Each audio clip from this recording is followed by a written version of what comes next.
Pode ser meu irmão, minha irmã, meu amigo, minha amiga. Bom estarmos aqui para falar da palavra do Senhor, nesse tema tão lindo, falando sobre Jesus. Jesus, o filho de José e Maria.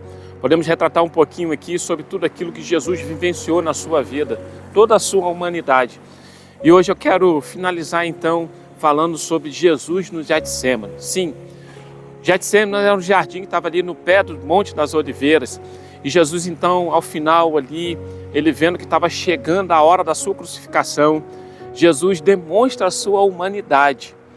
Isso é interessante para mim e para você, porque você já deve ter vivenciado uma angústia na alma. Já? Eu já. Todos nós já, né? Quem nunca teve aquela angústia na alma, aquela tristeza? E Jesus então retrata isso diante do que estava por vir. Jesus então vai ali no Getsêmani orar. E ele então traz algo, ele conversa com Pedro e diz algo interessante que está lá no Evangelho de Marcos.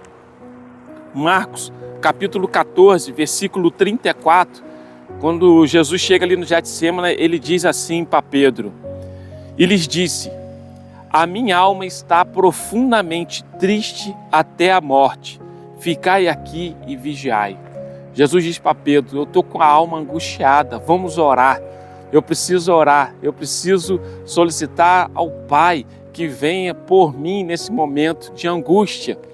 Porque Jesus estava ali para receber os meus e os seus pecados naquela cruz. O peso que estava sobre ele era muito grande. E humanamente falando, então, Jesus estava com a alma profundamente angustiada, triste até a morte. Eu e você já passamos e vivenciamos situações como essa. E Jesus, então, diante dessa situação, ele se vai à oração. Ele deixa um exemplo para mim e para você, diante das circunstâncias da vida, que o nosso socorro vem do céu. O salmista diz isso, o meu socorro vem do Senhor, que fez os céus e a terra. Então, Jesus nos dá esses exemplos. Jesus, o filho de José e Maria, o Jesus que nasceu, que cresceu, que começou o seu ministério, que levou as boas novas, que iniciou o ministério da pregação diante das boas novas do Evangelho, com promessas de salvação, de libertação, de cura. Quantos prodígios, quantos milagres Jesus fez. E Jesus então no final aqui, sabendo que ia passar por uma cruz, ele então vai à oração. É um exemplo para mim e para você. O que nós precisamos fazer, humanamente falando, diante das nossas dificuldades. Temos que orar. Temos que interceder, que clamar. A palavra de Deus diz em Jeremias, clama a mim e responder-te-ei e anunciar-te-ei coisas grandes e firmes que não sabes. Realmente tem muita coisa que eu e você, humanamente falando, nós não sabemos. Mas o Senhor, que é onisciente, Ele sabe de todas as coisas. Enquanto nós intercedemos a Ele, Ele vem de encontro às nossas necessidades. Então Jesus foi ali no Getsêmani, Ele parou, foi ali e orou e buscou. A palavra de Deus diz que a situação estava tão tensa que o seu suor se transformou em gotículas de sangue.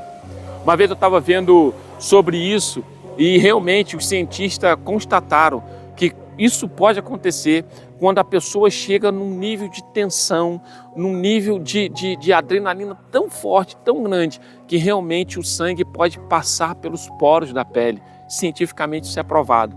Jesus, ele humanamente vivenciou isso, mas ele venceu. Jesus foi à cruz, Jesus morreu, Jesus ressuscitou, ele teve o corpo transformado.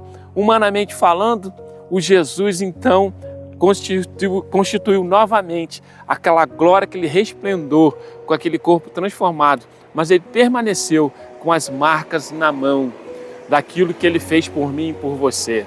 Então Jesus ali mostrou para mim e para você que valeu a pena pagar um alto preço pela minha salvação, pela sua salvação.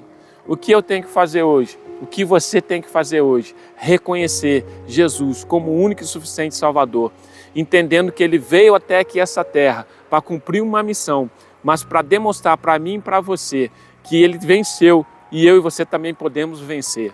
Então, que Jesus possa fazer parte da sua caminhada, que esse Jesus que marcou a história de toda a humanidade, pois hoje estamos no ano de 2024, depois de Cristo, que Ele possa fazer parte da sua história e marcar a sua história também.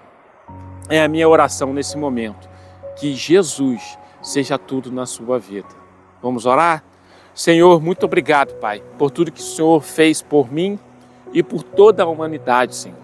Realmente o que está na tua palavra que diz que Deus amou o mundo de tal maneira que enviou o seu Filho unigênito para que todo aquele que nele crê não pereça, mas tenha a vida eterna. Que isso seja uma realidade sobre as nossas vidas, em nome de Jesus. Amém. Amém? Aceita Jesus como teu único e suficiente Salvador, para que nós venhamos alcançar as regiões celestiais com Ele. Ele está lá nos aguardando. Deus te abençoe, Deus te guarde, em nome de Jesus. Amém.